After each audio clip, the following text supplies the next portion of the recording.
The idea of making this plot is to finally get a really good look at, in detail, of a tropical forest.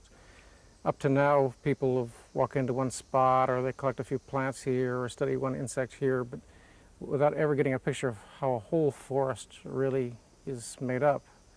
And what we've done is basically two things: get the anatomy of the forest here, as well as study the dynamics over time. So one thing's static, that is, you just come in and see the composition, structure, and the arrangement of species in a forest.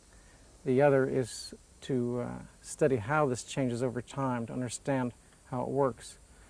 So one way of thinking of this is to think of it as putting a big giant lens up to a forest and looking at it in detail, because up to now we've had no way of really describing or looking at a forest other than in the most simplistic terms. When was this begun?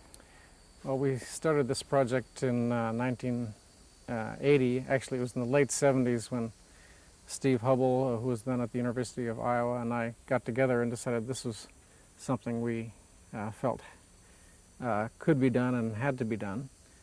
And so in 1980, we had some funds to start, and it took a couple of years to actually grid the plot, to map it out, to put the stakes in.